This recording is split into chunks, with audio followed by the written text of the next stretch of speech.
بسم اللہ الرحمن الرحیم۔ نہم کلاس کے طلباء و طالبات، السلام علیکم۔ امید ہے آپ کی صحت اچھی ہوگی۔ اللہ تعالی ہم سب کو اپنے حفظ و مان میں رکھے، آمین۔ یہ لیکچر نمبر 16 ہے۔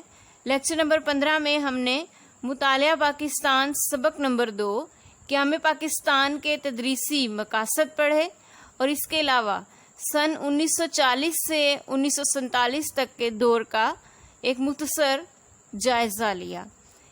اس کے بعد ہم نے قرارداد پاکستان کے بارے میں تفصیل سے جانا۔ اقبال پارک میں 23 مارچ 1940 کو ایک قرارداد پاکستان منظور کی گئی اور اسی قرارداد کی یاد میں یہاں پر ایک مینار تعمیر کیا گیا، جسے بعد میں مینار پاکستان کا نام دیا گیا۔ مولوی فضل الحق نے یہ قرارداد پیش کی، جسے نعروں کے ساتھ بہت سراہا گیا اور پھر اس کو منظور کر لیا گیا۔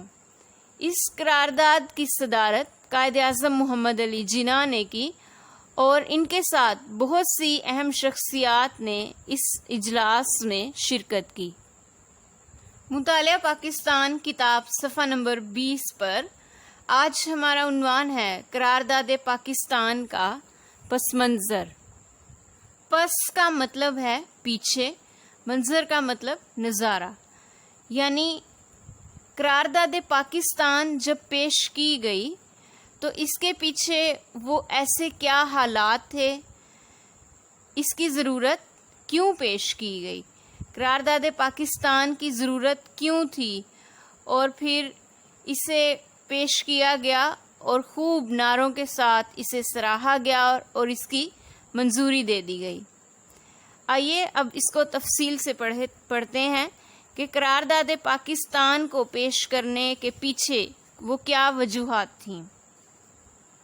برصغیر پاک و ہند میں 2 قومیں آباد تھیں، ایک مسلمان اور دوسری ہندو۔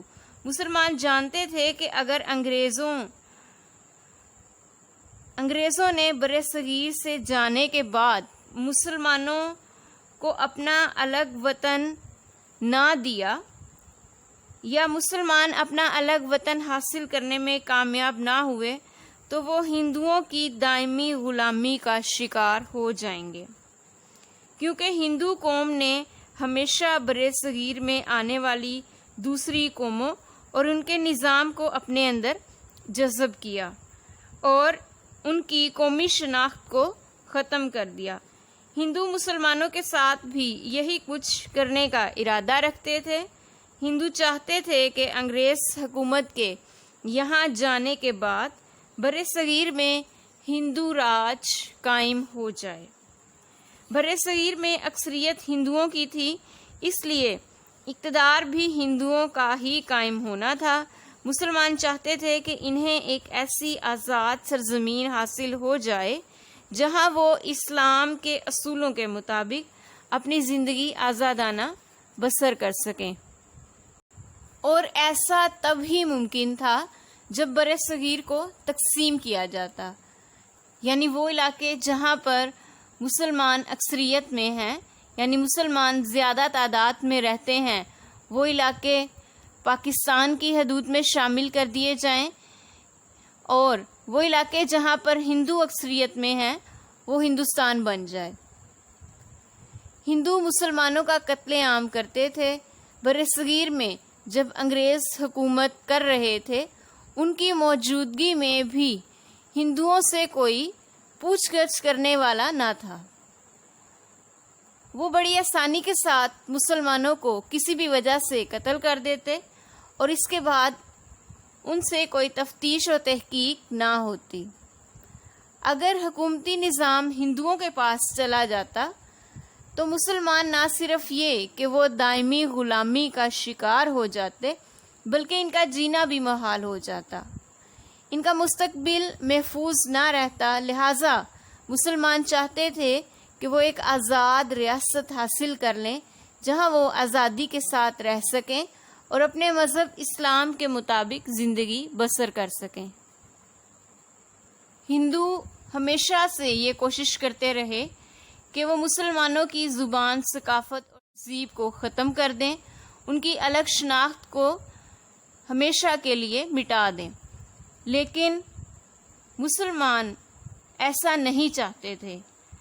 اگر برصغیر سے انگریز حکومت چلی جاتی اور ہندوستان میں ہندو اقتدار میں آ جاتے تو مسلمانوں کا مستقبل ہمیشہ کے لیے خطرات کا شکار ہو جاتا۔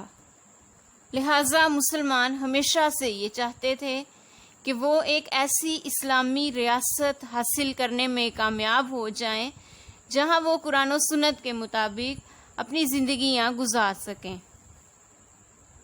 1857 کی جنگ آزادی کے بعد بہت سے مسلمان اکابرین نے برصغیر کی تقسیم کا اشارہ کیا، لیکن علامہ اقبال وہ شخصیت تھے جنہوں نے مسلم لیگ کے سالانہ اجلاس میں جو الہ آباد کے مقام پر ہوا اس میں صدارت کرتے ہوئے تقسیم کا ایک واضح نقشہ پیش کیا۔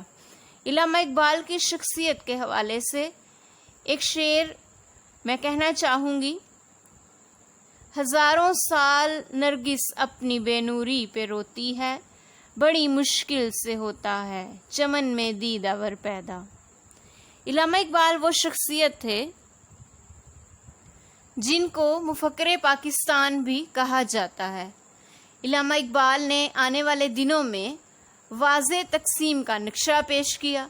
آپ کی رائے تھی کہ جن علاقوں میں مسلمان اکثریت میں ہیں وہاں مسلمانوں کے لیے ایک آزاد وطن قائم کر دیا جائے، اور جہاں ہندو اکثریت میں ہیں وہ علاقے ہندوستان کی شکل اختیار کر لیں۔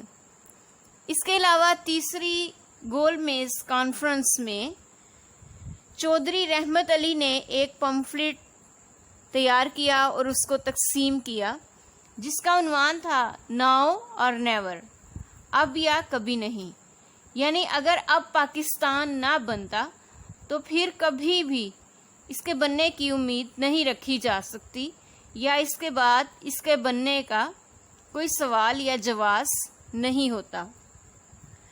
لہٰذا اس پمفلٹ کو چودھری رحمت علی نے تیسری گول میز کانفرنس میں شریک ہونے والے تمام سیاسی شخصیات کے اندر تقسیم کیا، اور انہوں نے اپنے بہترین خیالات کا اظہار کیا۔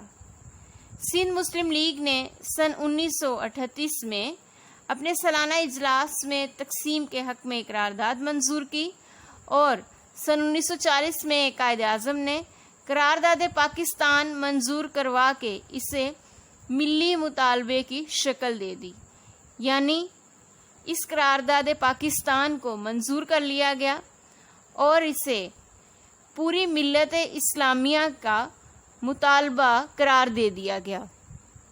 عزیز ساتھیو، آج کے اس لیکچر میں ہم نے قرارداد پاکستان کا پس منظر تفصیل سے پڑھا۔ اس میں ہم نے جانا کہ ہندو ہمیشہ سے مسلمانوں کو اپنے سے کمتر سمجھتے تھے، اپنے برابر وہ کبھی بھی ان کو نہیں جانتے تھے، اور مسلمانوں کی الگ شناخت کو ختم کر کے انہیں اپنے اندر جذب کرنا چاہتے تھے۔ مسلمانوں کی روایات، تہذیب و ثقافت کو ختم کر دیا جاتا اگر پاکستان نہ بنتا، جبکہ مسلمان یہ چاہتے تھے کہ وہ ایک ایسی ریاست قائم کر لیں جہاں پر قرآن و سنت کے مطابق وہ اپنی زندگیاں آزادی کے ساتھ گزار سکیں۔ وہ یہ جان چکے تھے کہ ہندو کبھی بھی انہیں برابری کا مقام نہیں دیں گے، وہ ان کو ہمیشہ سے کمتر سمجھتے تھے، اور اتنے سال ایک ساتھ رہنے کے باوجود یہ دونوں قومیں اکٹھا نہ ہو سکیں۔ لہٰذا اس کا نتیجہ یہ ہوا کہ قرارداد پاکستان پیش کی گئی اور پوری ملت اسلامیہ نے اپنی ایک آزاد ریاست حاصل کرنے کے لیے سر توڑ کوششیں کیں اور اپنی جان کی قربانی دے کر پیارا وطن پاکستان حاصل کیا۔ اللہ تعالی ہمارے وطن کو ہمیشہ قائم و دائم رکھے۔ اپنا بہت خیال رکھیے. شکریہ. اللہ حافظ.